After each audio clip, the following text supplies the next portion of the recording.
আল্লাহ তাআলা বলছেন, ইন্নাল্লাযীনা আমানু ওয়াল্লাযীনা হাদু ওয়ান নাসারা والصابئين من آمن بالله واليوم الآخر وعمل صالحا فلهم أجرهم عند ربهم ولا خوف عليهم ولا هم يحزنون।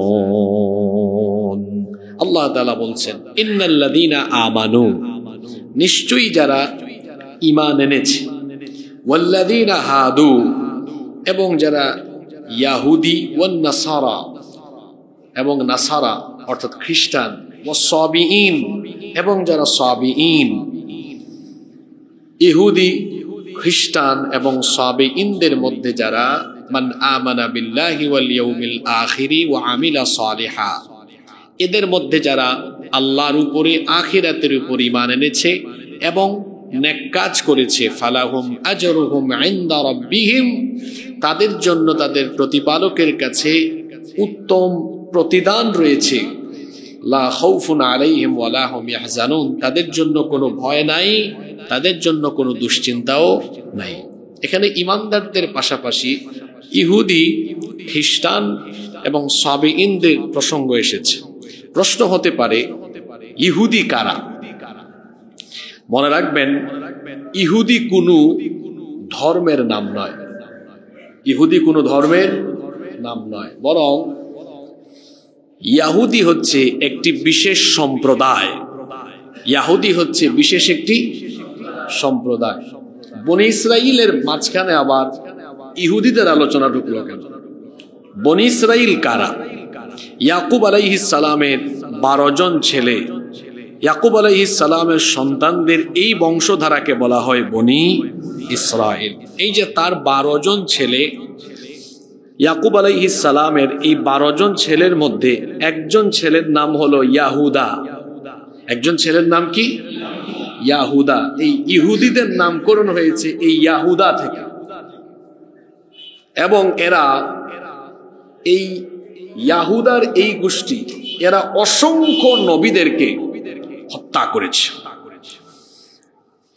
এদের নাম ইয়াহুদি কেন? এ ব্যাপারে কয়েকটি মতামত পাওয়া যায়, তার মধ্যে 3টা মত আমি আপনাদের সামনে তুলে ধরি। 1 নাম্বার, কোন মুফাসসির বলেছেন যে ইয়াকুব আলাইহিস সালামের ছেলে ইয়াহুদা থেকেই ইহুদিদের নামকরণ করা হয়েছে। কেউ কেউ বলেছেন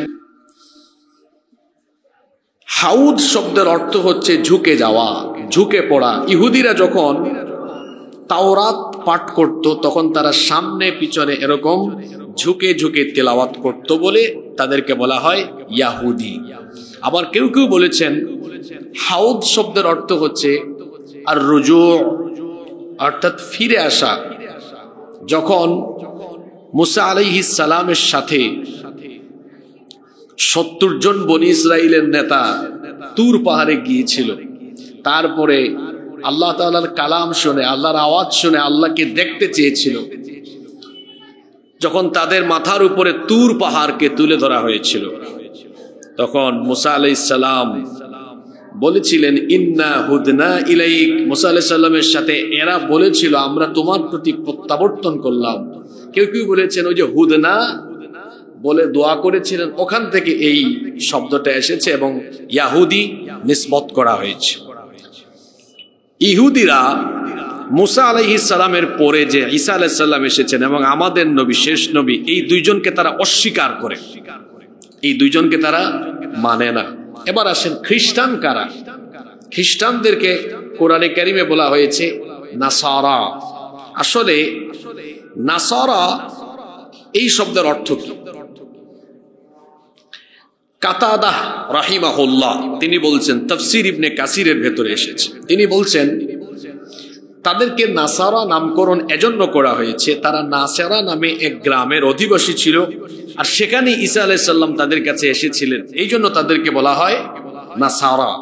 আবার বনি ইসরাইল সম্প্রদায়ের মধ্যে যারা ঈসা আলাইহিস সালামকে নবী হিসেবে মেনে নিয়েছে আর তার কাছে আসা আল্লাহর শরীয়তকে গ্রহণ করেছে, তাদেরকে কোরআনের ভাষায় বলা হয় আনসারী। যেমন ঈসা আলাইহিস সালাম তাদেরকে বলেছিলেন, মান আনসারী ইলাল্লাহ, তোমরা কারা আল্লাহর দ্বীনের পক্ষে আমাকে সাহায্য করবে? তখন তারা বলেছিল, নাহনু আনসারুল্লাহ, আমরা আল্লাহর দ্বীনের সাহায্যকারী। কোন মুফাসসির বলেছেন যে ওখান থেকে এই নাসারা শব্দ নিয়ে তাদের নামকরণ করা হয়েছে নাসারা।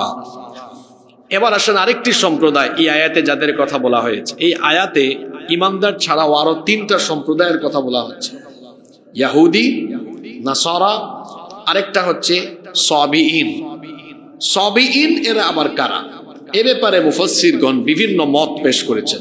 মুজাহিদ রাহিমাহুল্লাহ বলছেন, এরা হলো ইহুদি, নাসারা এবং অগ্নি উপাসকদের মাঝামাঝি একটি জাতি, এদের কোনো সুনির্দিষ্ট দিন নাই।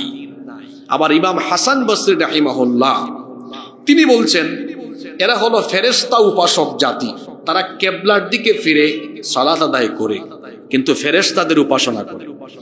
রাগিব ইসফাহানি রাহিমাহুল্লাহ তিনি বলছেন, এরা এমন এক সম্প্রদায় যারা নূহ আলাইহিস সালামের দ্বীনের অনুসরণ করে।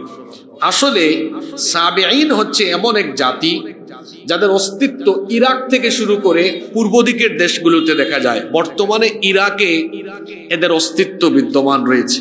তাদের বেশ কিছু ইবাদত আছে, যেমন ওযু, সালাত, কিবলা, সাওম, এগুলো প্রায় মুসলমানদের মতোই, কিন্তু তাদেরকে মুসলমান মনে করা যাবে না, কারণ এরা 2 ভাগে বিভক্ত। আকীদাগতভাবে এই সাবিঈনরা 2 ভাগে বিভক্ত। এক ভাগ হচ্ছে এরা একমাত্র আল্লাহর ইবাদত করে, কিন্তু পৃথিবীর কোন নবী রাসূলের অনুসরণ তারা করে না। এখন আপনারা বলেন তো, নবীজির অনুসরণ না করে শুধু তাওহীদের উপর ঈমান আনলে ওই ব্যক্তির ঈমান কি পরিপূর্ণ হবে? তাহলে সাবিঈনরা এদেরকে মুসলমান মনে করা যাবে না। এদের 2 ভাগ, এক ভাগ এক আল্লাহকে মানে কিন্তু পৃথিবীর কোন নবী রাসূলের অনুসরণ তারা করে না। 2, তাদের আরেক ভাগ হচ্ছে এরা আল্লাহর ইবাদতও করে না, নবী রাসূলও মানে না, বরং তারা তারকা পূজা এবং পৃথিবীর বিভিন্ন কর্মকাণ্ডে তারকারাজির সরাসরি প্রভাব আছে বলে বিশ্বাস করে। নাউযু বিল্লাহি মিন যালিক। এই যে 62 নম্বর আয়াত আজকে আমরা আলোচনা করছি, এর আগের আয়াতে আল্লাহ তাআলা অবাধ্য জাতিদের আলোচনা করে তাদের পরিণতির কথা বলেছেন, কিন্তু এই আয়াতে এসে আল্লাহ তাআলা আবার বলছেন যে শোনো, এই যে বিভিন্ন জাতিগোষ্ঠী ছিল ইহুদি, নাসারা, সাবিঈন, ব্যক্তি বা গোষ্ঠী হিসাবে আমার কাছে কারো বিশেষ কোনো মর্যাদা নেই। এই অবাধ্য জাতিগোষ্ঠীর কেউ যদি এখন আমার দেওয়া শরীয়তকে গ্রহণ করে আর আমার শেষ নবী মুহাম্মদুর রাসূলুল্লাহ সাল্লাল্লাহু আলাইহি ওয়াসাল্লামের উপর ঈমান আনে, তারপর তারা যদি সৎ কাজ করে, তাহলে আমি তাদেরকে মাফ করে দেব। সুবহানাল্লাহ। এদের জন্য দুনিয়ায়ও কোনো ভয় নাই, আখিরাতেও কোনো টেনশন। এর পরের আয়াত 63 নম্বর আয়াত থেকে আবার ওই বনি ইসরাইল জাতির নাফরমানি, অবাধ্যতার কাহিনী এসেছে। আজকে আমরা যে সময় আছে, আশা করছি আমরা আজকে একেবারে 74 নম্বর আয়াত পর্যন্ত, এখানে প্রায় 3টি ঘটনা আছে। এই 3টা ঘটনা আমরা আজকে আলোকপাত করব বিইذنিল্লাহ, ইনশাআল্লাহ। 63 নম্বর আয়াতে বনি ইসরাইলের নাফরমানির আরেকটা ঘটনা এসেছে। রব্বুল আলামিন বলছেন, وَإِذْ أَخَذْنَا مِيثَاقَكُمْ وَرَفَعْنَا فَوْقَكُمُ الطُّورَ خُذُوا مَا آتَيْنَاكُمْ بِقُوَّةٍ وَاذْكُرُوا مَا فِيهِ لَعَلَّكُمْ تَتَّقُونَ। আর স্মরণ করো যখন আমি তোমাদের কাছ থেকে অঙ্গীকার গ্রহণ করলাম এবং তুর পাহাড়কে তোমাদের মাথার উপরে উঠালাম, আর আমি বললাম তোমাদেরকে যা দিয়েছি তা শক্তভাবে আঁকড়ে ধরো এবং তাতে যা আছে তা স্মরণ করো, যাতে তোমরা তাকওয়ার নীতি অবলম্বন করতে পারো। এখানে কোন ঘটনাটা বর্ণিত হলো খেয়াল করে শোনেন। আল্লাহ তাআলা মূসা আলাইহিস সালামকে তুর পাহাড়ে ডেকে নিয়ে গিয়েছিলেন। মূসা আলাইহিস সালাম তুর পাহাড়ে তিনি 40 দিন পর্যন্ত অবস্থান করেছিলেন। আল্লাহ তাআলা সেখানে মূসা আলাইহিস সালামকে তাওরাত দান করেছিলেন। সুবহানাল্লাহ। তিনি তাওরাত নিয়ে বনি ইসরাইলের কাছে আসলেন, তাওরাত তাদেরকে দেখালেন এবং তাওরাত তেলাওয়াত করে করে বনি ইসরাইলকে শোনালেন। তিনি বললেন, এটা আল্লাহর কিতাব, তোমাদের হেদায়েতের জন্য এই কিতাব আমাকে যিনি দান করেছেন তিনি কে? এই অবাধ্য নাফরমান জাতি বনি ইসরাইল, ঘাড় তেরা ঘাউরা এই জাতি তখন বলল, মূসা 40 দিন পর্যন্ত আমাদের এলাকায় তুমি আমাদের সাথে ছিলে না, তুমি তুর পাহাড়ে ছিলে, তারপরে এখন এসে বলতেছো এটা নাকি আল্লাহর কিতাব। এমনও তো হতে পারে এই 40 দিনে তুমি এটা নিজে নিজে বানিয়ে লিখে এনে বলতেছো এটা আল্লাহর কিতাব। নাউজুবিল্লাহ। কি আশ্চর্য জাতি, এটা চিন্তা করেছে? তারা বলছে তুমি হয়তো নিজে নিজে এটা লিখেছো। মূসা আলাইহিস সালাম বললেন, না, এটা আমি নিজে নিজে লিখি নাই, এটা আল্লাহর কিতাব। আল্লাহ তাআলা শুধু আমাকে কিতাব দেন নাই, বরং ওখানে আল্লাহ কিতাব দেওয়ার পাশাপাশি আল্লাহ তাআলা নিজে আমার সঙ্গে কথা বলেছেন। সুবহানাল্লাহ। তারা বলল, এত বড় আশ্চর্য কথা, তোমার সঙ্গে আল্লাহ কেমনে কথা বললেন? আমরা এটা বিশ্বাস করি না। আমরা যদি নিজের কান দিয়ে শুনি, আল্লাহ যদি নিজে আমাদেরকে বলেন, হ্যাঁ মূসাকে যে কিতাব দিয়েছে এটা আমার কিতাব, আল্লাহ যদি নিজে এটা বলেন আর আমরা নিজের কান দিয়ে যদি এটা শুনি, তাহলে আমরা বিশ্বাস করব। কি আশ্চর্য জাতি এটা। মূসা আলাইহিস সালাম তখন বললেন, ঠিক আছে, তোমাদের মধ্য থেকে নেতৃস্থানীয় পর্যায়ের কিছু লোক আমার সাথে তুর পাহাড়ে চলো। বনি ইসরাইলের নেতৃস্থানীয় পর্যায়ের মোট 70 জন লোককে নিয়ে মূসা আলাইহিস সালাম এবার তুর পাহাড়ে গেলেন। কতজন? এই 70 জনকে নিয়ে মূসা আলাইহিস সালাম তুর পাহাড়ে গেলেন। মূসা আলাইহিস সালাম আবারও আল্লাহর সাথে কথা বললেন। আল্লাহ তাআলা মূসা নবীর সাথে কথা বললেন। এই 70 জন নিজের কানে আল্লাহর বাণী, আল্লাহর আওয়াজ শুনতে পেয়েছিল। সুবহানাল্লাহ। নিজেদের কানে আল্লাহ তাআলার আওয়াজ শোনার পরেও তারা বিশ্বাস করে না। কই মূসা, এই যে আওয়াজ শোনা গেল এইটা তো আল্লাহর আওয়াজ নাও হতে পারে, এটা অন্য কারো আওয়াজ হতে পারে। শুধু আওয়াজ শুনলে হবে না, আমরা নিজের চোখে আল্লাহকে দেখার আগ পর্যন্ত বিশ্বাস করব না উনি যে আল্লাহ। কেমন জাতি। তখন মূসা আলাইহিস সালাম বলেন, আল্লাহ এরা তো আপনাকে দেখতে চায়। যখন তারা আল্লাহকে দেখতে চাইলো, তখন আসমান থেকে এক বজ্র নিনাদ আসলো। আসমানি এই গজবের কারণে 70 জনের 70 জন ওখানে বেহুশ হয়ে মারা গেল। আল্লাহু আকবার। মূসা আলাইহিস সালাম বললেন, আল্লাহ আপনি তো আমাকে বিপদে ফেলে দিয়েছেন। এই যে 70 জন আমার সাথে আসলো, সবাই মারা গেল। এখন আমি যদি আমার উম্মতের কাছে যাই, এমনিতেই এরা যে ঘাড় তেরা, আমি যাওয়ার পরে বলবে মূসা 70 জনকে তুর পাহাড়ে ঢোকায় সবাইকে মেরে ফেলেছে।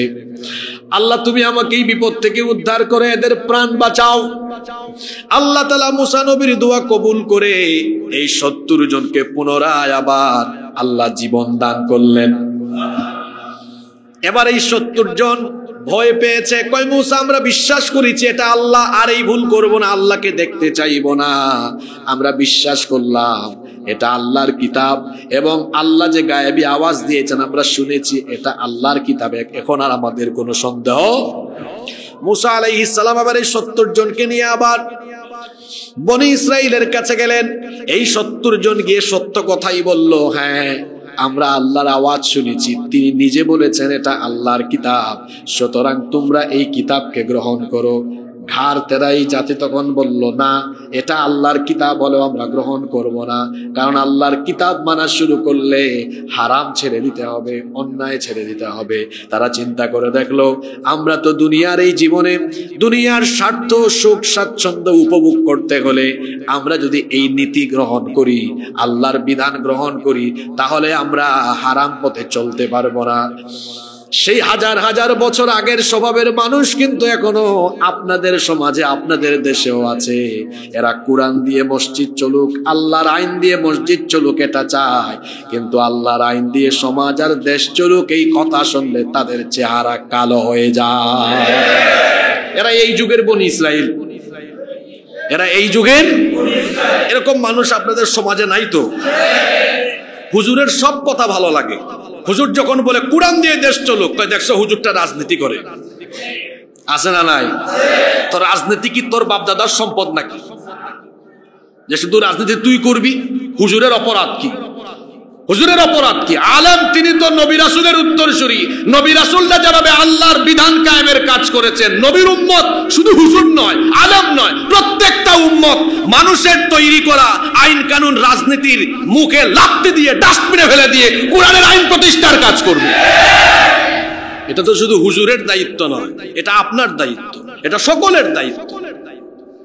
সম্মানিত ভাইয়েরা, এই ৭০ জন এসে বলল, দেখো আল্লাহর কথা আমরা শুনেছি, সুবহানাল্লাহ, আল্লাহ নিজে বলেছেন এটা আল্লাহর কিতাব, এটা গ্রহণ করো। এখন তারা কয় না, আমরা এটা গ্রহণ করব না।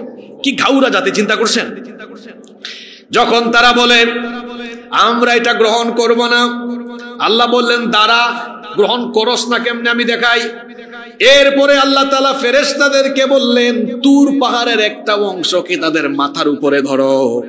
ফেরেশতারা তুর পাহাড়ের একটা অংশ বনি ইসরাইলের মাথার উপরে ধরলো। আল্লাহ বললেন এদেরকে বলো, হয় আমার কিতাবকে গ্রহণ করো, নইলে এক্ষুনি তুর পাহাড়ের কিছু অংশ তোমাদের উপর ফেলে তোমাদেরকে গজব দিয়া শেষ করে দিব। এরা মুখ দিয়ে বলবে মানে না, কিন্তু দেখা যায় বিপদে পড়লে ঠিকই মানে। আল্লাহ এই কথা বলছেন, وَإِذْ أَخَذْنَا مِيثَاقَكُمْ وَرَفَعْنَا فَوْقَكُمُ الطُّورَ। আর স্মরণ করো যখন আমি তাদের কাছ থেকে অঙ্গীকার নিয়েছিলাম এবং তুর পাহাড়কে তাদের মাথার উপরে রেখেছিলাম, তারপরে বলেছিলাম খুযু মা আতাইনাকুম বিকুওয়া, আমি যা দিয়েছি তা শক্তভাবে আঁকড়ে ধরো। ওয়াদকুরু মা ফীহি লাআল্লাকুম তাত্তাকুন, এবং এতে যা আছে তা তোমরা স্মরণ করো যাতে মুত্তাকি হতে পারো। আবার আল্লাহ তাআলা এই কথাগুলো কোরআন কারীমের অন্য সূরা ৭ নম্বর সূরা আরাফের ১৭১ নম্বর আয়াতে বলছেন, ওয়া ইয নাতাকনাল জাবালা ফাওকাহুম কাআন্নাহু যুল্লাতুন ওয়া যান্নু আন্নাহু ওয়াকিউম বিহিম খুযু মা আতাইনাকুম বিকুওয়াতিন ওয়াযকুরু মা ফীহি লাআল্লাকুম তাত্তাকুন।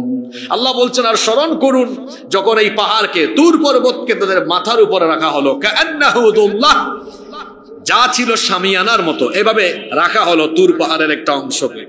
তখন এরা দেখলো যদি আল্লাহর এই হুকুম না মানি, এখন তো এই তুর পাহাড় আমাদের, এই তুর পাহাড় মাথার উপরে যেমন রাখা হয়েছে, আল্লাহ বলেছেন এখনই এই কিতাব গ্রহণ করো, নইলে একদম পাহাড় চাপা দিয়ে শেষ করবো। কয় না না আল্লাহ, আমরা বিশ্বাস করছি এটা আপনার কিতাব। চিন্তা করছেন? এখন তারা মানে এই আয়াতগুলো যখন নাজিল হচ্ছে নবীজির যুগে, আল্লাহ তাআলা নবীজিকে শোনাচ্ছেন, ও নবী, এখনো তো আপনার আশেপাশে বহু ইহুদিরা আছে, তারা যেন এটা জেনে রাখে তাদের ইতিপূর্বের জাতিদেরকে আমি এভাবে আযাব আর গজব দিয়ে ধ্বংস করে দিয়েছি। এখনো আমি আপনার কাছে আমার কিতাব দেওয়ার পরে তারা মুখ ফিরায় নেয়। অথচ যদি আমার অনুগ্রহ না থাকতো তাহলে আমার ধ্বংস থেকে, ক্ষতি থেকে কেউ বাঁচার কোনো ক্ষমতা থাকতো? এজন্য আল্লাহ পরবর্তী আয়াতে বলছেন, সুম্মা তাওয়াল্লাইতুম মিন বাদি যালিকা ফালাউলা ফাদলুল্লাহি আলাইকুম ওয়া রাহমাতুহু লাকুনতুম মিনাল খাসিরিন। এত কিছুর পরেও তোমরা মুখ ফিরিয়ে নিলে, আর যদি তোমাদের উপরে আল্লাহর অনুগ্রহ আর রহমত না থাকতো তাহলে তোমরা ক্ষতিগ্রস্ত হয়ে যেতে, কেউ তোমাদেরকে বাঁচাতে পারতো। এরপরের আয়াত ৬৫ নম্বর আয়াত থেকে বনি ইসরাইলের আরেক গোষ্ঠীর, আরেক অংশের, আরেক নাফরমানির ঘটনা আল্লাহ শুরু করছেন। এটা ছিল আবার দাউদ আলাইহিস সালামের সময়কার বনি ইসরাইলের কাহিনী, শনিবারের ঘটনা। ৬৫ নম্বর আয়াত, পরবর্তী আয়াত থেকে আল্লাহ শনিবারে শনিবারের দিনে ঘটে যাওয়া এক অবাধ্যতার কাহিনী আল্লাহ তুলে ধরছেন। আল্লাহ তাআলা বলছেন, ওয়ালাকাদ আলিমতুমুল্লাযীনা আতাদাউ মিনকুম ফিস সাবতি ফাকুলনা লাহুম কুনু কিরাদাতান খাসিইন। আর অবশ্যই তোমাদের মধ্যে যারা শনিবারের ব্যাপারে সীমা লঙ্ঘন করেছিল তাদেরকে অবশ্যই তোমরা জানো। আমি তাদেরকে বললাম তোমরা নিকৃষ্ট বানরে পরিণত হয়ে যাও। শনিবারের একটা সাংঘাতিক ঘটনা আছে, যে ঘটনা ঘটেছিল দাউদ আলাইহিস সালামের জামানায়। প্রত্যেক নবী এবং রাসূলদেরকে আল্লাহ তাআলা মুজিজা দিয়েছেন। দাউদ আলাইহিস সালামের মুজিজা ছিল লোহাকে তিনি যখন চেপে ধরতেন লোহা গলে যেত। আবার আল্লাহ তাআলা তাকে এমন মুজিজা দিয়েছিলেন, এত সুন্দর কণ্ঠ আল্লাহ তাকে দিয়েছেন, দুনিয়ার সেরা কণ্ঠের অধিকারী ছিলেন দাউদ আলাইহিস সালাম। সুবহানাল্লাহ, এত সুন্দর কণ্ঠ আল্লাহ তাকে দান করেছিলেন। দাউদ আলাইহিস সালামের উপরে নাজিল হওয়া জাবুর শরীফ তিনি যখন তেলাওয়াত করতেন, তার এই তেলাওয়াত শোনার জন্য আকাশের পক্ষীকুল পাখিরা উড়ন্ত অবস্থা বন্ধ করত, এমনকি জিনেরা এসেও সমবেত হলো। সাগর আর মাছ, সাগর আর নদীর মাছেরা কিনারা এসে তার কাছে এসে তার কণ্ঠের তেলাওয়াত শোনার জন্য ব্যাকুল হয়ে যেত। এত সুন্দর কণ্ঠ, এত সুন্দর ভয়েস আল্লাহ তাআলা তাকে দান করেছিলেন। দাউদ আলাইহিস সালামের উম্মত এরা সাগর পারে বসবাস করত। তো সাগর পারের মানুষের প্রধান আয়ের উৎস কি? মাছ ধরা। এরা মাছ ধরতে যেত, মাছ ধরে মাছ বিক্রি করে, মাছ ধরে মাছ খেয়ে দিয়ে এভাবেই তারা জীবিকা নির্বাহ করত।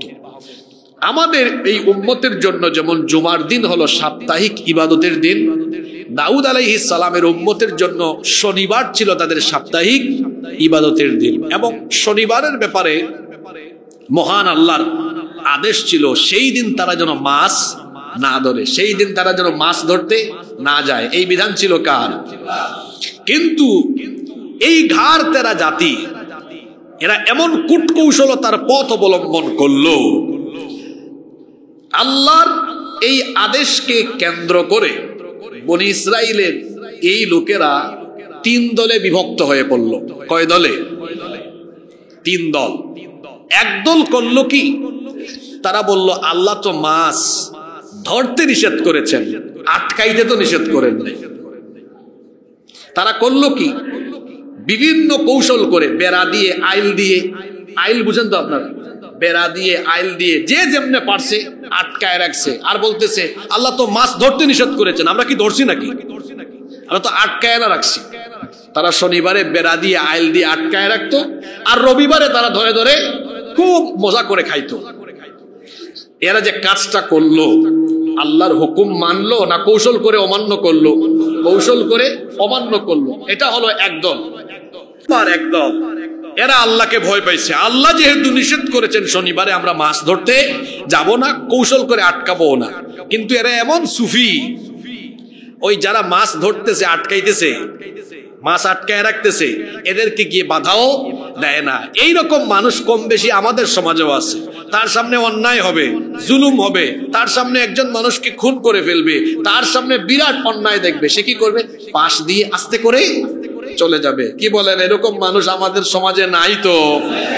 আছে মানে এইরকম স্বার্থপর মানুষের সংখ্যাই এখন সমাজে সবচাইতে বেশি। তো এরা এই জাতের 2 নাম্বার দল। এরা অন্যায় করে না, কিন্তু অন্যায় গিয়ে বাধাও দেয় না।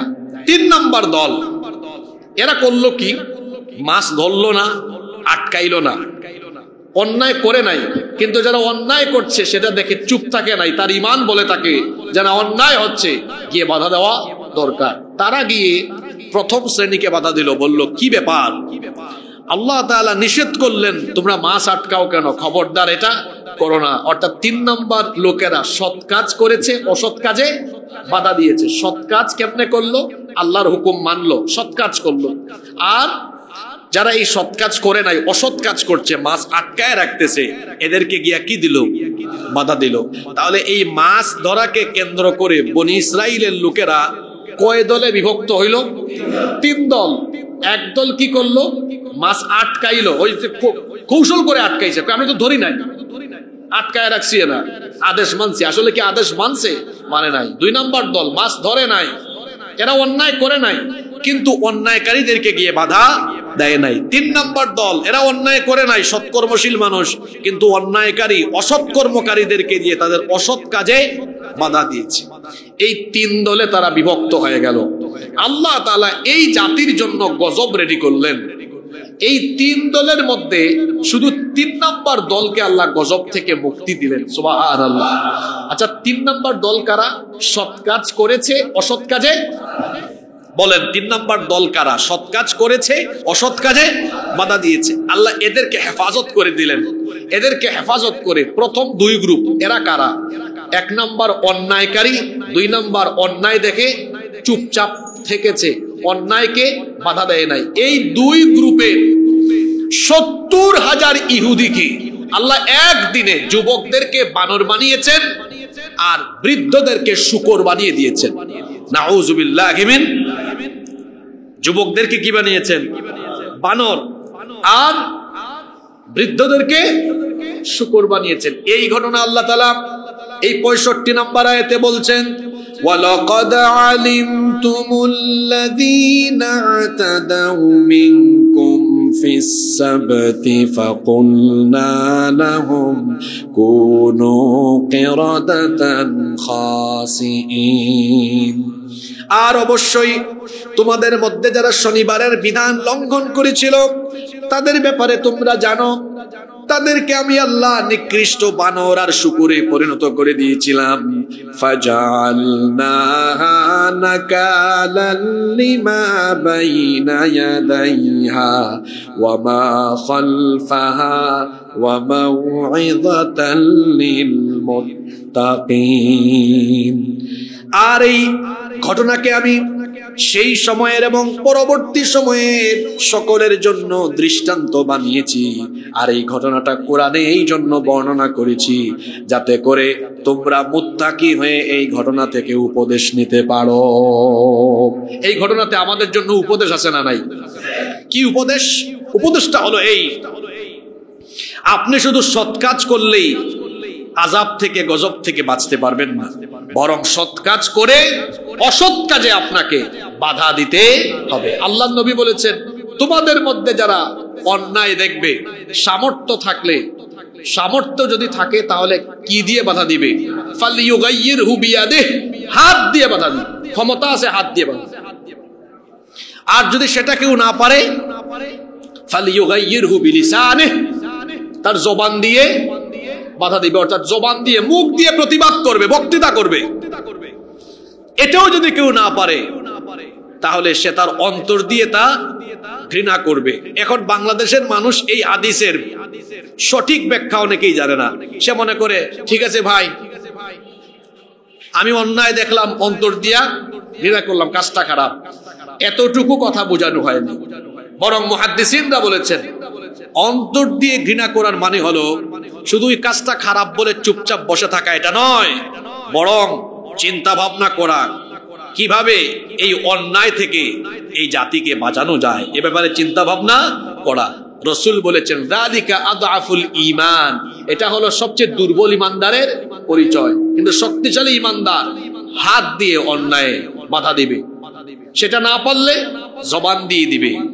অন্যায় আপনার চোখের সামনে দেখার পরেও আপনি যদি অন্যায়কে সমর্থন করেন কিংবা চুপচাপ থাকেন, নিজে ভালো কাজ করলেও আল্লাহর গজব আসলে আপনি কিন্তু রেহাই পাবেন। কারণ রব্বুল আলামিন কোরআনুল কারীমের 8 নম্বর সূরা সূরাতুল আনফালের 25 নম্বর আয়াতে বলছেন, ওয়াত্তাকু ফিতনাতাল লা তুসিবান্নাল্লাযীনা যালামু মিনকুম খাসসাহ ওয়া আলামু আন্নাল্লাহা শাদীদুল ইকাব। সতর্ক হও, সাবধান হও, বেঁচে থাকো ওই সকল বালা মুসিবত থেকে, সেই সকল গজব থেকে যা শুধুমাত্র গজবের কারণ যারা সেই জালিমদের উপরেই আসবে না, বরং যারা জালিমের সহযোগী এবং জালিমের জুলুম দেখে যারা চুপচাপ থাকে সেই সকল ব্যক্তিদের উপরেও গজব দিবেন কে? কি সাংঘাতিক কথা, চিন্তা করেছেন? সতর্ক হও, সাবধান হও, বেঁচে থাকো ওই গজব থেকে যা শুধু জালিমের জুলুমের কারণে জালিমের উপর আসবে না, বরং জালিমের জুলুমের সহযোগী আর জালিমের জুলুম দেখে যারা চুপ থাকবে এরাও আল্লাহর গজবে পড়বে। আল্লাহু আকবার। এজন্য কোনো অন্যায় দেখে চুপচাপ থাকা যাবে। বাংলাদেশে এখন আমার কাছে যেটা অন্যায় মনে হচ্ছে সেটা হলো এই যে জুলাই আগস্টের অভ্যুত্থানের পরে 6 মাস হয়ে 7 মাস হয়ে যাচ্ছে। আপনারা বলেন তো, আপনারা বলেন চোখের সামনে, আপনাদের চোখের সামনে পরিদৃশ্যমান কোন খুনির বিচার আপনারা দেখেছেন? কথা বলছেন না কেন? দেখেছেন? দেখেছেন? বিচার কোথায়? 6 মাস 7 মাস হয়ে গেল, বিচার কোথায়? এই দেশে অনেকে রাজনীতি করেন, সব দলকে আমি বলতেছি, আমভাবে সব দলকে বলছি, আপনারা বক্তৃতায় উঠলেই নির্বাচন নির্বাচন নিয়ে পাগল হয়ে যান। নির্বাচন নির্বাচন বলার আগে কতবার সরকারকে বলেছেন, সরকার নির্বাচনের আগে একটু বিচারটা কইরা যান। যারা হাজার হাজার মায়ের বুক খালি করেছে, আমি এদেরকে আমার ভাষায় বলি ঠান্ডা মাথার খুনি। কারণ এরা একদম ঠান্ডা মাথায়, আহারে 16, 17, 18, 19, 20, 22, 24, 25 বছরের ছেলে মেয়েদেরকে পাখির মতো গুলি করে হত্যা করেছে।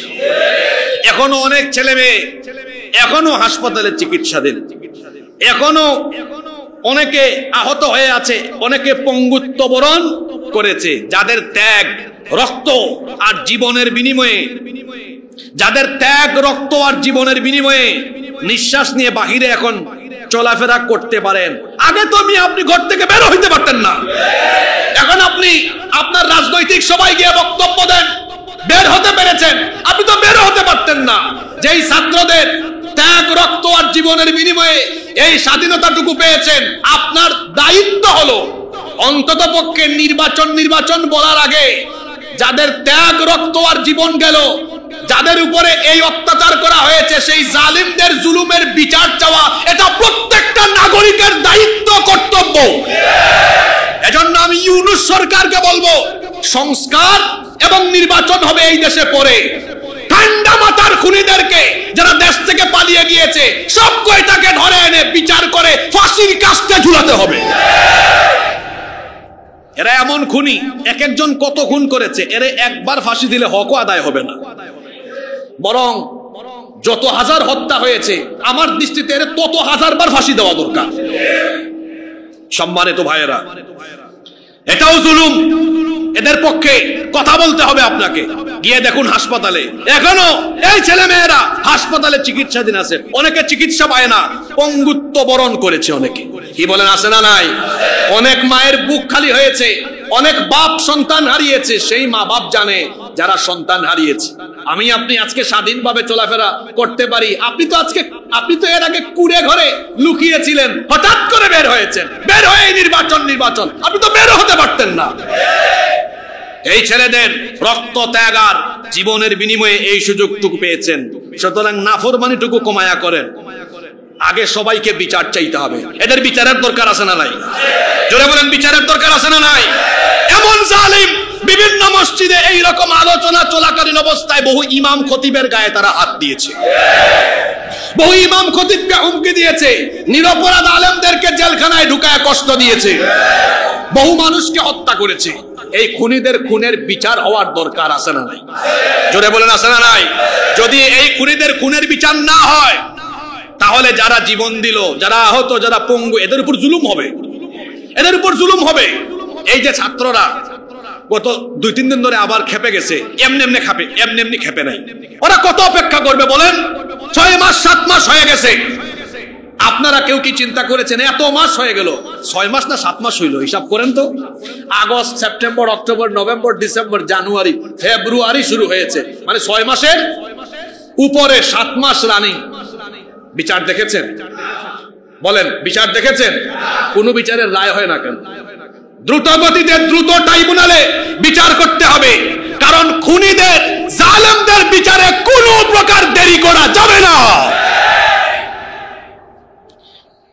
অন্যায়কে সমর্থন করা যাবে না, জুলুমকে জুলুম বলতে হবে, অন্যায়কে অন্যায় বলার সৎ সাহস আপনার মধ্যে থাকতে হবে। আমার দেশে অনেকে আছেন দলান্ধ, স্বার্থান্ধ, হক কথাটুকু বলতে পারেন না। না, দলান্ধ হবেন না, স্বার্থান্ধ হবেন না। আমি তো বারবার বলি, আমার ভাষায় এরকম বলি, সাদাকে সাদা, কালোকে কালো বলতে শিখুন, সত্যকে সত্য, মিথ্যাকে মিথ্যা বলতে শিখুন। অন্যায়কে কোনোভাবেই সমর্থন করা যাবে। আল্লাহ বলছেন, শনিবারের যারা বিধান লঙ্ঘন করেছিল আমি তাদেরকে ছাড় দেই না। শনিবারের বিধান লঙ্ঘনকারীদেরকে 70,000 ইহুদি, এদের মধ্যে যুবক যারা, এদেরকে কি বানানো হয়েছে? আর বৃদ্ধদেরকে কি বানানো হয়েছে? শূকর। যুবকদেরকে বানর, বৃদ্ধদেরকে। এক সাহাবী আল্লাহর রাসূলকে গিয়ে বলছেন, ইয়া রাসূলুল্লাহ, আমরা বলি সাল্লাল্লাহু আলাইহি ওয়াসাল্লাম, এই যে আমাদের চারপাশে যে বানর আর শূকর আছে, তাহলে কি এই বানর আর শূকররা ওদের বংশধর নাকি? আল্লাহর নবী বললেন, না। আল্লাহর সুন্নত হলো তিনি যখন কোন জাতি গোষ্ঠীকে আযাব দেন তখন তাদের বংশধরদেরকে আর অবশিষ্ট রাখেন না। এই হাদিসটা এই জন্য বললাম, কারণ আমার দেশে কিছু শিক্ষাবিদ নামের, বুদ্ধিজীবী নামের, সুশীল নামের কুশীল আছে। এরা মাঝে মাঝে গবেষণা করতে করতে পায় গিয়ে যে মানুষের পূর্বপুরুষ কি ছিল, বান্দর ছিল। আপনাকে যখন বিজ্ঞান দিয়া বুঝাইতে পারবে না, মাঝে মাঝে এরা দেখবেন কুরআনের আয়াতও টান দেয়। দেখেন নাই, একজন বলেছিল, বুখারী শরীফে আছে, লাকুম দীনুকুম ওয়ালিয়া দিন। হ্যাঁ, ধর্ম যার যার উৎসব সবার। এটা কি এটার অর্থ? জোরে বলেন, এটা কি এটার অর্থ? না। তো এরা তো এই আয়াত টান দিতে পারে। দেখো, হাজার হাজার বছর আগে কিন্তু আল্লাহই কিছু মানুষকে কি বানিয়েছিলেন? বানর আর শূকর বানিয়েছিলেন। সুতরাং মানুষের পূর্বপুরুষ আসলেই বান্দর ছিল। তো এই জন্যই হাদিসটা টান দিলাম, বলে দিলাম, যাতে কথায় কোনো গ্যাপ না থাকে। এক সাহাবী রাসূলকে এটা জিজ্ঞেস করেছিলেন যে আমাদের চারপাশে যে বানর আর শূকর আছে, এরা কি ওদের বংশধর নাকি? রাসূল বললেন, না। আল্লাহ যখন কোন জাতির উপর গজব দেন তখন তাদের বংশধর আর অবশিষ্ট রাখেন না। আর মানুষের পূর্বপুরুষ বানর ছিল, এই কথায় যারা বিশ্বাসী, আমি খুব সহজ ভাষায় তাদেরকে বলি, ঠিক আছে ভাই, তোমাদের সাথে তর্ক করার কোনো সময় আমাদের নাই। ওয়া ইযা খাতাবাহুমুল জাহিলুনা ক্বালু সালামা, তোমার সাথে তর্ক করার টাইম নাই। যেহেতু তোমার আকীদা, তোমার বিশ্বাস হলো এই যে মানুষের পূর্বপুরুষ বান্দর ছিল, এটা আমার আকীদা না, তোমার আকীদা, তাহলে তুমি আমার সমাজে কি করো, এখানে কেন বসবাস করো? তুমি আমার সমাজ ছেড়ে দাও আর তোমার জাতি ভাইদের সাথে সুন্দরবনে গিয়ে বান্দরের সাথে বসবাস করো, আমাদের কোনো আপত্তি নাই। যাকে যেমনে বলা দরকার ও তার ওই বুঝ নিয়েই আছে। আমি বলি কি, এদের মাথায় মগজে পচন ধরেছে। শুধু তাই নয়, মগজ এমনি এমনি পচে নাই, কারণ ওদের মগজে যখন শয়তান পেশাব করেছে, শয়তান পেশাব করার পরে এদের মগজে পচন ধরেছে। সম্মানিত উপস্থিতি, সম্মানিত মুসল্লিয়ানে কেরাম, এরপরের আয়াত 67 নম্বর আয়াত থেকে আরেকটা ঘটনা আরম্ভ হয়েছে। 67 নম্বর আয়াত থেকে আরেকটা ঘটনা আরম্ভ হয়েছে। বলেন তো, আমরা যে সূরার আয়াত তেলাওয়াত করছি এই সূরার নাম হলো সূরা বাকারা। বাকারা মানে কি? গাভী। এই সূরা গাভীর নামে কেন? এই 67 থেকে একেবারে আপনার 72 পর্যন্ত, 67 থেকে 74 পর্যন্ত এই আয়াতগুলোতে গাভী সংক্রান্ত একটা ঘটনা এখানে বর্ণিত হয়েছে। আর এই ঘটনাকে কেন্দ্র করে সূরার নাম দেওয়া হয়েছে সূরাতুল বাকারা। ঘটনাটা হচ্ছে এই, বনি ইসরাইলের মধ্যে এক লোক সম্পদশালী ছিল, তার মাত্র একটা সুন্দরী মেয়ে ছিল, আর কোনো ছেলে মেয়ে ছিল না। আবার ওই লোকটার আর একটা ভাতিজা ছিল। তার ভাতিজা চিন্তা করলো, আমি যদি আমার চাচাতো বোনকে বিয়ে করতে পারি তাহলে আমার চাচার সব সম্পদ হয়ে যাবে আমার। কিন্তু তার চাচা কোনোভাবেই তার চাচাতো বোনকে তার সাথে বিয়ে দিতে রাজি হচ্ছিল না। এই জন্য একদিন রাতের বেলা সে ঘরে ঢুকে তার চাচাকে নিজের হাতে খুন করে ফেললো। তার চাচাকে খুন করার পরে তার চাচার লাশ আরেক বাড়ির দরজার সামনে ফেলে আসলো। এইরকম ঘটনা কিন্তু আমার আপনার সমাজে, দেশেও আছে। খুন করে খুনের দায় আরেকজনের উপর নাটক করে চাপায়া দেয়, আছে না নাই? কত নাটক আমরা দেখেছি। হ্যাঁ, হুজুরদেরকে নিয়ে গিয়েছে বাসা থেকে, মসজিদ থেকে, অফিস থেকে, মাদ্রাসা থেকে, নেওয়ার পরে কি নাটক, নেওয়ার পরে পরের দিন দেখা যায় পত্রিকাতে, টিভিতে দেখাচ্ছে ককটেল, দেশীয় অস্ত্রশস্ত্র সহ জঙ্গিকে গ্রেফতার করা হয়েছে। কি বলেন, আছে না নাই? আমার দেশে এক ভাতের হোটেলের মালিক ছিল, তার নামটা জানো কি? তার নাম তো সুন্দর আছে, নামটা সুন্দর না? কিন্তু সুন্দর নাম নিয়ে কাজ কি সুন্দর না অসুন্দর? হারুন তো মুসা আলাইহিস সালামের ভাই ছিলেন, মুসা আলাইহিস সালামের ভাই ছিলেন। কিন্তু এই হারুন দেখতেছি, এই হারুন আবার দেখতেছি ফেসিবাদের ভাই ছিল, ফেসিবাদের সহযোগী ছিল। ওই যে কওমি অঙ্গনের এক আলেম আছেন মাওলানা রফিকুল ইসলাম মাদানী, উনি ফেসবুকে একটা পোস্ট লিখেছেন, এই ভাতের হোটেলের মালিক, সে নাটকের সাংঘাতিক পরিচালক। জেলখানা থেকে ওনাকে বের করে নিয়ে ঢাকার এক রাস্তায় দুই দিকে গাড়ি চলাচল বন্ধ করে দিয়ে তারপরে এক প্রস্টিটিউট নারীকে এনে তার পাশে রেখে ছবি তুলেছে। তারপরে বলছে কি, আমরা যা বলবো তা স্বীকার না করলে এগুলো নেটে ছেড়ে দিব। এটা আমার বানানো কথা না, এটা উনি পোস্টে লিখেছেন। এটা অনেকে আপনারা হয়তো পড়ছেন না? চিন্তা করেছেন কি নাটক, কি নাটক সাজাইছে? আসলে কি উনি এই অপরাধ করেছেন? জোরে বলেন, করেছেন? হাদিস শরীফে রয়েছে, আল্লাহর নবী বলেছেন, তুমি যদি কারো মান সম্মান নষ্ট করো, আল্লাহ তোমার মান সম্মান নষ্ট করে দিবে। এদের মান সম্মান আছে? হ্যাঁ, সোশ্যাল মিডিয়ায় তো তার এমন কিছু ভাইরাল হয়েছে যা এই মসজিদের ভেতরে ভদ্র সমাজে বলাও যাবে না, কারণ আমি তো এত নিচে নামতে পারবো।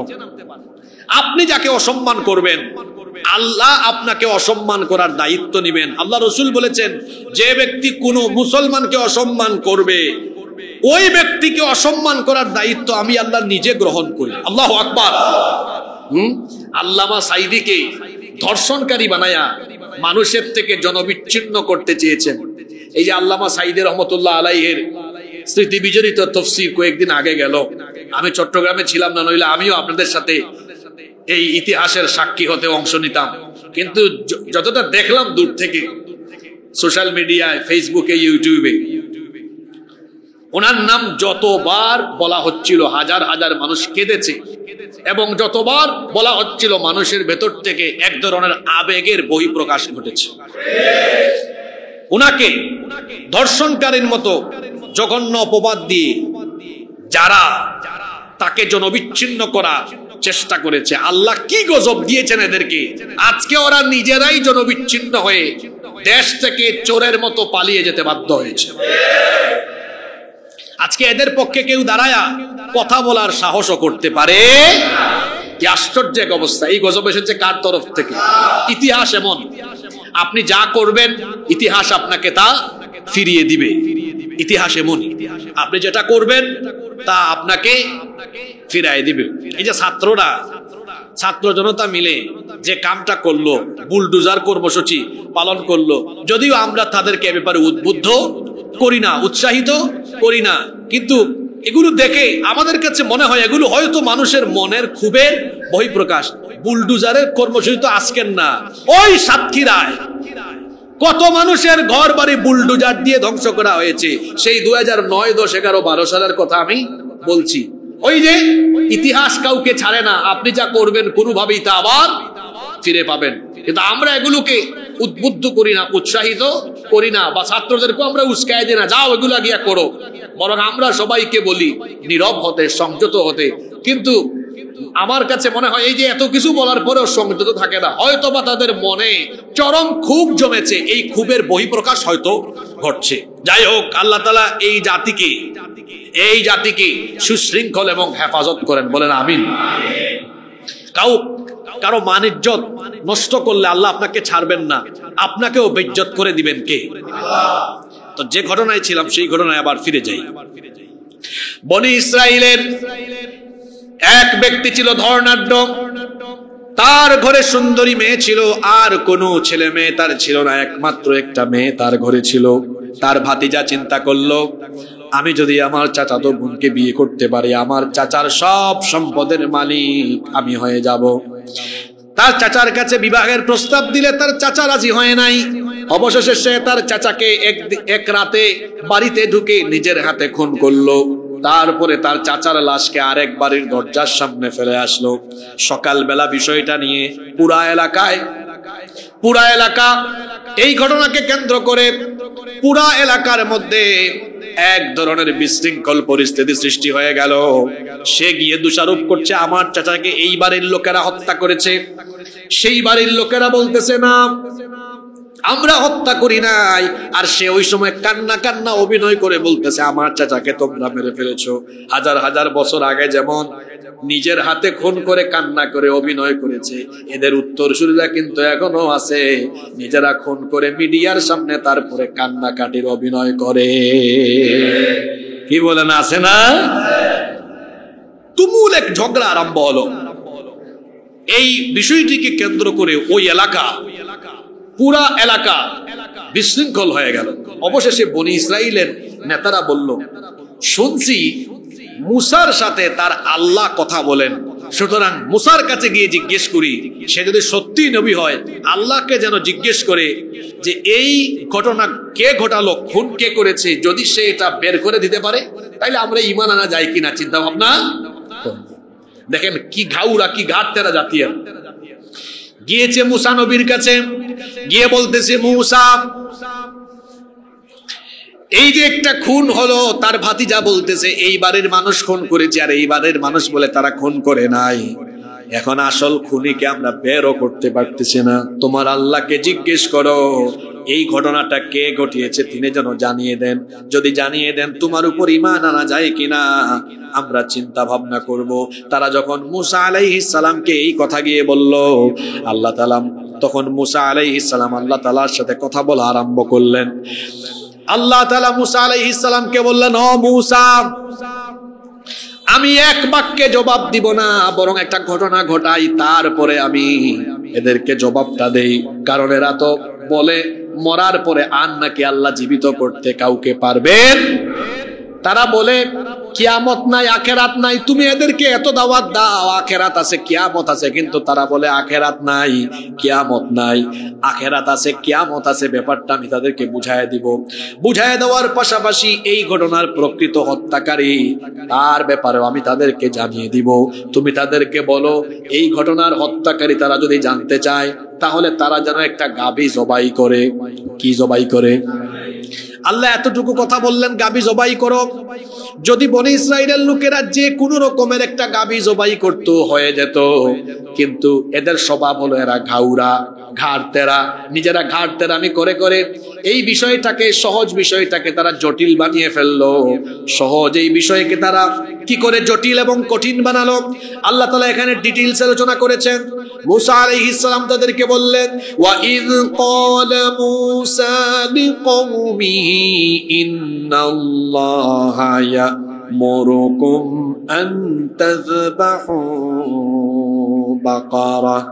আর স্মরণ করো যখন মুসা তার কওমকে বললেন, নিশ্চয়ই আল্লাহ তোমাদেরকে আদেশ দিচ্ছেন তোমরা একটা গাভী জবাই করবে। তখন তারা বলল, ক্বালু আতাত্তাখিযুনা হুজুয়া। তারা বলল, মুসা তুমি কি আমাদের সাথে ঠাট্টা করো নাকি? বললাম এই ঘটনা কে ঘটিয়েছে নাম বলো, আর তুমি বলতেছো আল্লাহ বলতেছেন গাভী জবাই করো। গাভী জবাই করার সাথে খুনি বের করার সম্পর্কটা কি? তুমি কি আমাদের সাথে ঠাট্টা করো নাকি? মুসা আলাইহিস সালাম তখন তাদেরকে জবাব দিলেন, ক্বালা আউযু বিল্লাহি আন আকুনা মিনাল জাহিলিন। মুসা আলাইহিস সালাম তখন বললেন, আমি মূর্খদের, জাহেলদের অন্তর্ভুক্ত হওয়া থেকে আল্লাহর কাছে আশ্রয় চাই, পানা চাই। আমি ঠাট্টা করছি না, এটাই আল্লাহর আদেশ। এই কাজ করলে পরে এটার মাধ্যমে আল্লাহ তাআলা তোমাদেরকে খুনির পরিচয় দিবেন, খুনিকে আল্লাহ শনাক্ত করায় দিবেন। তখন তারা বলল, ঠিক আছে আমরা জবাই করব। কিন্তু তারা সহজ এই বিষয় কি নিজেরাই কেমনে কঠিন করলো শোনেন। তারা তখন বলল, ক্বালু দু'ু লানা রাব্বাকা ইউবাইয়িন লানা মা হি। তারা বলল, আমাদের ব্যাপারে তুমি তোমার রবের নিকট দোয়া করো, তিনি যেন বিষয়টা স্পষ্ট করে দেন, তিনি যেন বিষয়টা স্পষ্ট করে দেন গাভীটা কেমন হবে, গাভীটা আল্লাহ যেন বিষয়টা স্পষ্ট করে দেন। কারণ আমরা তো বুঝতেছি না কোন ধরনের গাভী জবাই করব।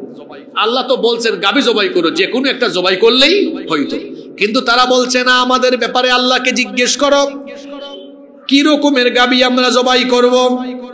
তখন মুসা নবী তাদেরকে জানিয়ে দিলেন, ক্বালা ইন্নাহু ইয়াকুলু ইন্নাহা বাকারাতুল লা ফারিদুন ওয়া লা বিকরুন আওয়ানুম বাইনা যালিক ফাফআলু মা তু'মারুন।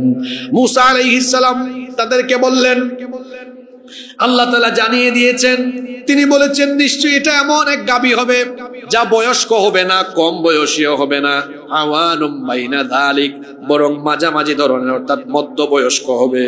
সুতরাং তোমরা তাই করো যেটা আল্লাহ তোমাদেরকে বলেছেন।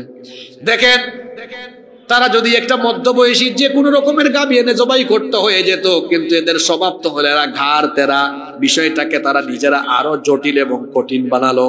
তারা তখন বলল, ক্বালু দু'ু লানা রাব্বাকা ইউবাইয়িন লানা মা লাউনুহা, তারা বলল আমাদের ব্যাপারে তোমার আল্লাহকে জিজ্ঞেস করো, তিনি যেন বলে দেন গাভীর কালার কেমন হবে, রং কেমন হবে। মুসা নবী তাদেরকে বললেন, ক্বালা ইন্নাহু ইয়াকুলু ইন্নাহা বাকারাতুন সাফরাউ ফাকিহুল লাউনুহা তাসুররুন নাযিরিন। মুসা আলাইহিস সালাম বললেন, নিশ্চয়ই আল্লাহ বলেছেন এটা হবে হলুদ রঙের গাভী, যা হবে অত্যন্ত উজ্জ্বল কালারের, উজ্জ্বল রঙের, অর্থাৎ উজ্জ্বল হলুদ রঙের গাভী হবে, যা দর্শকদেরকে আনন্দ দিবে। এটা শোনার পরে তারা হলুদ কালারের যে কোনো একটা গাভী এনে জবাই করে দিতে পারতো, কিন্তু স্বভাব তো হলো গাউরামি করা। এই জন্য তারা বলল না, বিষয়টা এখনো স্পষ্ট হয় নাই। তারা বলল, ক্বালু দু'ু লানা রাব্বাকা ইউবাইয়িন লানা মা হিয়া ইন্নাল বাকারাতা শাবাহা আলাইনা ওয়া ইন্না ইনশাআল্লাহু লামুহতাদুন। তারা বলল, দেখো বিষয়টা এখনো আমাদের কাছে স্পষ্ট হয় নাই, হলুদ রঙের বহু গাভী এলাকায় থাকতে পারে, বলো আল্লাহ যেন বিষয়টা আরো স্পষ্ট করেন, যাতে ইনশাআল্লাহ, এখানে আবার ইনশাআল্লাহ বলে, ওয়া ইন্না ইনশাআল্লাহু লামুহতাদুন, ইনশাআল্লাহ আমরা যেন হেদায়েত প্রাপ্ত, মানে সহজ বিষয়টা বুঝতে পারি। ইনশাআল্লাহর অপব্যবহার এখনো সমাজে আছে না নাই? হ্যাঁ, অনেকে বলবে আমার আগামী ঈদে একটা ছবি মুক্তি পাচ্ছে, ইনশাআল্লাহ, আমার নাটক মুক্তি পাচ্ছে, ইনশাআল্লাহ, আমার একটা গান রিলিজ হবে, ইনশাআল্লাহ, আমরা আগামীকাল একটা কনসার্ট করব, ইনশাআল্লাহ। এটা ইনশাআল্লাহ সঠিক ব্যবহার না অপব্যবহার? এরকম অপব্যবহার আমার সমাজে নাই তো?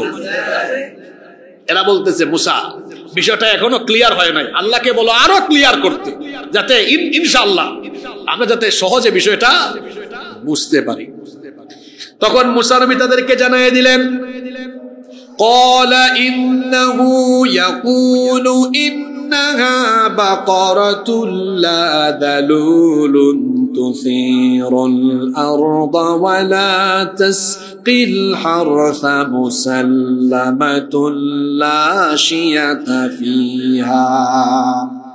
মুসা নবী বললেন, নিশ্চয়ই আল্লাহ জানিয়েছেন এটা মধ্যবয়সী উজ্জ্বল হলুদ রঙের এমন এক গাভী হবে, যেই গাভী দিয়ে কোনোদিনও জমিনে হাল চাষ করা হয় নাই, এমন গাভী যেটা দিয়ে কখনো পানি সেচের কাজও করানো হয় নাই। এখন বলেন তো বিষয়টা সহজ হইল না কঠিন হইল? এমন গাভী খুঁজে পাওয়া তো কঠিন হবে।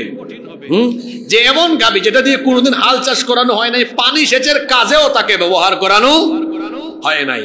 এটা শুনে এই ব্যাককল জাতি কি বলতেছে শুনেন, মুসা নবীকে বলতেছে, ক্বালুল আনা জিইতা বিল হাক্কি ফাযাবাহুহা ওয়া মা কাদু ইয়াফআলুন। তারা বলল, ক্বালু, তারা বলল, আল আন, এই তো এখন জিতা বিল হক, এখন তুমি বিষয়টা খুব সুন্দর করে সত্যতার সাথে আমাদেরকে বুঝাই দিচ্ছ। মুসা নবী বলতেছেন ব্যাককলের দল একটা পরে বুঝবে এটা সহজ হয়েছে না কঠিন হয়েছে। আল্লাহ প্রথমে বলেছিলেন একটা গাভী জবাই করে, যে কোনো গাভী জবাই করলে হইতো। কয় এটা কোন বয়সের হবে? আল্লাহ বললেন মধ্য বয়সী। তাও মধ্য বয়সী যে কোনো একটা জবাই করলে হইতো। তারপর কয় বিষয়টা এখন স্পষ্ট না, তা মধ্য বয়সী হইলো কালার কি হবে? আল্লাহ বললেন উজ্জ্বল হলুদ রঙের। কয় তাও স্পষ্ট না, এটা কেমন হতে হবে? এই এক কালারের গাড়ি তো, এক কালারের গাভী তো অনেক আছে। এখন আল্লাহ বললেন রাখ, তাহলে তোদেরকে বিষয়টা আমি একটু ভালো করে বুঝাই দিই। খালি বলো স্পষ্ট হয় নাই, ক্লিয়ার হয় নাই, ভালো করে আমি একেবারে ক্লিয়ার আর স্পষ্ট করছি। এমন এক গাভী হবে হাল চাষও হয় নাই, এটা দিয়া কোনো পানি সেচের কাজও করানো। তারা বলতেছে মুসা এতক্ষণে আমরা ক্লিয়ার হয়েছি, এখন আমরা খুঁজতেছি। মুসা নবী বললেন ঠিক আছে, ফাদাবাহুহা ওয়া মা কাদু ইয়াফআলুন, ঠিক আছে তোমরা জবাই করো, জবাই করো, খুঁজে বের করো। তারা খুঁজতেছে কিন্তু এইরকম গাভী আর পায় না। পাবে কেমনে? এই কারণে গাভী পায়, মালিককে জিজ্ঞেস করে এটা দিয়ে হাল চাষ করছেন, কত হাজার বার করছে হিসাব নাই। খুঁজতে খুঁজতে খুঁজতে খুঁজতে তারা পায় না, খুঁজতে খুঁজতে খুঁজতে খুঁজতে অবশেষে একজনের কাছে গিয়ে ওই গাভীটা পাইছে। আর ঘটনাক্রমে ওই ব্যক্তি ছিল খুব গরিব এবং অসহায়। সেও শুনছে যে বনি ইসরাইলে ঠিক এই জাতের, এই কোয়ালিটির, এই গুণাগুণ সম্পন্ন একটা গাভী দরকার। হ্যাঁ, এখন সেও ওই যে মানুষ ঝুঁক বুঝে কূপ মারে না, এইরকম কারবার সুযোগ বুঝে সেও ব্যবসা করে দিছে, কাম করছে করার মতো। সে বলল দেখো তোমরা যে আমার কাছে গাভীটা কিনতে আসলা, এটা তো আমি এত সহজে বিক্রি করবো না। কয় না, আপনাকে বিক্রি করতেই হবে, আমাদের একটা কেস আছে। একটা কি আছে? এই কেস সমাধানের জন্য এই গাভী আমাদের লাগবে। কয় না, আমি তো এত সহজে বিক্রি করবো না। কয় আপনার কি চাই, কত টাকা চাই?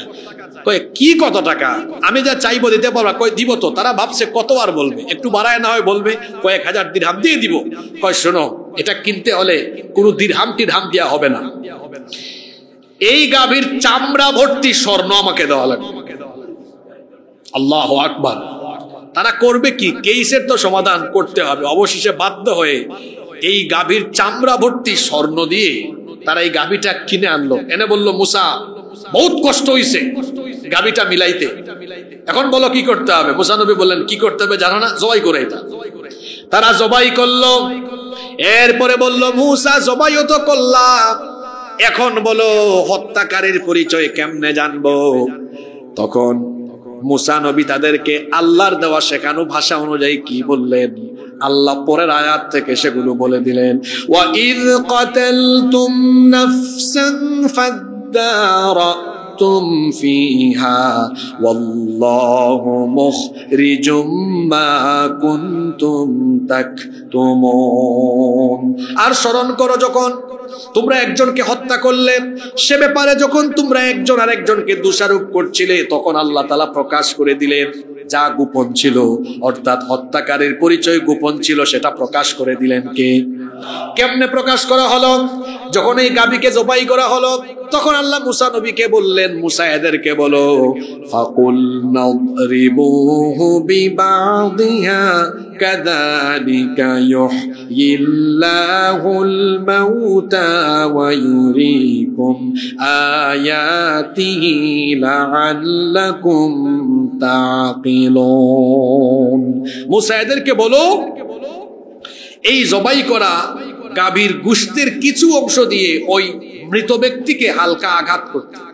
তারা এবার এই জবাই করা গাভীর গোশতের টুকরা নিয়ে এই মৃত ব্যক্তিকে যখন আঘাত করলো, ওই ব্যক্তি আল্লাহর হুকুমে মৃত থেকে জীবিত হয়ে উঠল। এটা ঘটনাটা ঘটতেছে তাদের চোখের আড়ালে না চোখের সামনে? জোরে বলেন। আচ্ছা বলেন তো, এই কবরস্থান থেকে কারো লাশ যদি এখন জীবিত হয়ে উঠে, আমার তো মনে হয় আমারে ফালায় আছি আপনারা দৌড় মারবেন। কি এর নামাজ আর কি এর ওয়াজ? বাড়িতে গিয়ে আপনারা বলবেন আরে ফজুমিয়া মসজিদের কবরস্থানে আজীব ঘটনা, মনে হয় ভূত বা জিন উঠছে।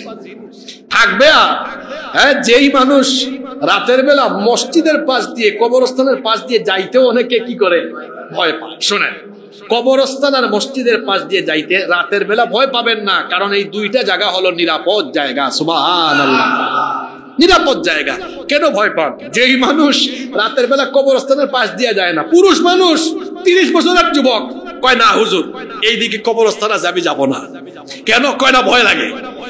যে কবরস্থানের পাশ দিয়ে যাইতে ভয় পায়, এখান থেকে যদি একজন উঠে, এই যে যারা মসজিদের বাইরে আছে এরা সবার আগে দৌড় মারবে, আপনারাও মারবেন, এই অবস্থা হবে।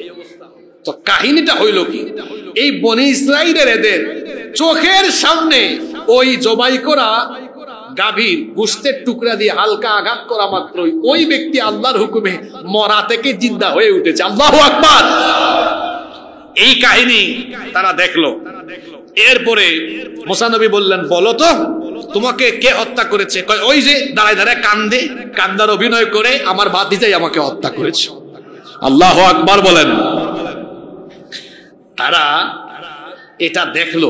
মুসা নবী বললেন, শোনো, আল্লাহ এই ঘটনা ঘটানো ছাড়াই আল্লাহ হুকুম করলেই এই ব্যক্তি এমনি জিন্দা হইতো। আল্লাহ এটা পারেন কি পারেন না? কারণ জীবন মৃত্যুর মালিক কে? কিন্তু আল্লাহ কেন তোমাদেরকে দিয়া গাভী একটা জবাই করালেন? গাভী জবাই করাইয়া কেন এই ঘটনা ঘটাইয়া খুনির পরিচয় বের করলেন? এটার কারণ আছে। এটার কারণ হলো দুইটা। এটার কারণ কয়টা? ওই যে আমি গেছিলাম তুর পাহাড়ে, আইসা দেখে তোমরা গোবৎসের পূজা আরম্ভ করছো। আমি আল্লাহর হুকুম মতো ওই গরুকে, গাভীকে জবাই দিয়েছি। কারণ একটা গাভী সে তো নিজেই মরণশীল, তার অস্তিত্ব নাই, সুতরাং তার ইবাদত কোনো মানুষ করতে পারে। এটা একটা কারণ। আর 2 নম্বর আরেকটা কারণ হলো, গাভী জবাই করাইয়া এরপরে এই মরা ব্যক্তিকে আবার জীবিত করা হলো ওই জবাইকৃত গাভীর এক টুকরা মাংসের আঘাত দিয়ে। এই লোকটা তো মারা গিয়েছিল। এই যে এই খুনের ঘটনা ঘটার আগে এত বছর ধরে আমি যে আল্লাহর নবী, তোমাদেরকে দাওয়াত দেই, আখিরাত আছে, কিয়ামত আছে, আর তোমরা যে ঘাউরা ঘাট তেরা জাতি, কথায় কথায় আমার বিরোধিতা করো, বলো না দুনিয়াই সব, দুনিয়ার পরে কিছু নাই, মরার পরে আমাদের হাড্ডি গোশত পচে যাবে, কেমনে আমরা জিন্দা হব? ব্যাককল জাতি, অসভ্য জাতি। চোখের সামনে তো এখন দেখেছো যে আল্লাহ কেমনে মরাকে জিন্দা করেন, চোখের সামনে দেখেছো আল্লাহ যেভাবে মরাকে জিন্দা করেন, ঠিক তেমনি তোমরাও মরার পরে জীবিত করে এভাবে তোমাদের কাছে হিসেব চাইবেন কে? মুসা নবী বললেন, এবার ঈমান আনো, এবার কি করো? কিন্তু এদের স্বভাব কি? জোরে বলেন। এটা তো সেই জাতি, মুসা নবী কিতাব নিয়ে এসেছেন, এটা আল্লাহর কিতাব, বিশ্বাস করি না, হয়তো তুমি নিজেই লিখে আনছো। আল্লাহ এটা আমাদেরকে বলে দিতে হবে। আমরা আল্লাহর সাথে কথা বলতে চাই, আল্লাহর আওয়াজ শুনছে, শুনাও কই কি এটা আল্লাহ না, সম্ভবত অন্য কেউ। এখন আমরা দেখবো। এটা সেই জাতি চোখের সামনে এত বড় ঘটনা দেখলো, মরা ব্যক্তি জিন্দা হয়ে উঠেছে। আল্লাহু আকবার। মুসা নবী বললেন, ঈমান আনো। তারা কয় না, আমরা ঈমান আনবো না, কারণ এটা আশ্চর্য ঘটনা, জাদু টাদু তো হইতে পারে। এখন আবার কয় জাদু, কয় না আমরা ঈমান আনবো না। আল্লাহ তাআলা এবার এদের ব্যাপারে আয়াত নাজিল করলেন। আজকের আলোচনার শেষ আয়াত এটা, 74 নম্বর আয়াত। আল্লাহ তাআলা বলছেন, সুম্মা কাসাত কুলুবুকুম মিন বাদি যালিকা ফাহিয়া কাল হিজারাতি আও আশাদ্দু কাসওয়া। কি কথা আল্লাহ বললেন শোনেন। এই মুজিজা, এই আশ্চর্য ঘটনা নিজের চোখে দেখার পরেও তাদের অন্তর নরম হলো না, তাদের অন্তর আরো কঠিন হয়ে গেল। কেমন কঠিন? ফাহিয়া কাল হিজারাতি আও আশাদ্দু কাসওয়া, তা যেন পাথর কিংবা পাথরের চাইতেও শক্ত। আল্লাহ তাআলা বলছেন, চোখের সামনেই আশ্চর্য ঘটনা, অবাধ্য অসভ্য এই জাতি দেখার পরেও ঈমান আনলো না, অন্তর নরম হলো না, বরং তাদের অন্তর পাথরের চাইতে আরো শক্ত হয়ে গেল। এরপরে আল্লাহ বলছেন, ওয়া ইন্না মিনাল হিজারাতি লামা ইয়াতাফাজ্জারু মিনহুল আনহার, নিশ্চয়ই পাথরের মধ্যে এমন কিছু পাথর আছে যা থেকে নহর, ঝর্ণা ধারা উচ্ছরিত হয়। ওয়া ইন্না মিনহা লামা ইয়াশাক্কাক, আবার পাথরের মধ্যে এমন কিছু পাথর আছে যা চূর্ণ বিচূর্ণ হয়। ফায়াখরুজু মিনহুল মা, পাথর ফেটে মাঝে মাঝে আল্লাহর হুকুমে পানি বের হয় কি হয় না? আল্লাহ বলছেন পাথর থেকেও তো ঝর্ণা বহমান হয়, আল্লাহর হুকুমে পাথর ফেটে, পাথরের ভেতর থেকে পানিও বের হয়। ওয়া ইন্না মিনহা লামা ইয়াহবিতু মিন খাশিয়াতিল্লাহ, আবার এমন বহু পাথর আছে যা আল্লাহর ভয়ে গড়াতে থাকে। কিন্তু এই কাফেরেরা, এরা হলো পাথরের চাইতেও আরো শক্ত দিলের অধিকারী। এত বড় বিরাট ঘটনা চোখের সামনে দেখার পরেও তারা ঈমান আনলো না। সুতরাং ওয়া মাল্লাহু বিগাফিলিন আম্মা তা'মালুন, তোমরা যাই করো না কেন এগুলো সম্পর্কে আল্লাহ গাফেল নয়। সব কর্মের প্রতিদান একদিন দিবেন কে? আজকে আমরা 14 নম্বর পর্বে ছিলাম। 14 নম্বর পর্বে 62 থেকে 74 নম্বর আয়াত পর্যন্ত আলোচনা করলাম। এখানে আমরা অবাধ্য, ঘাউরা, ঘাটতেরা এই বনি ইসরাইল জাতির কয়টা ঘটনা নিয়ে আলোচনা করলাম? 3টা ঘটনা নিয়ে আমরা আলোচনা করলাম। আগামী জুমায় ইনশাআল্লাহ আমরা 75 নম্বর আয়াত থেকে আলোচনা শুরু করব ইনশাআল্লাহ।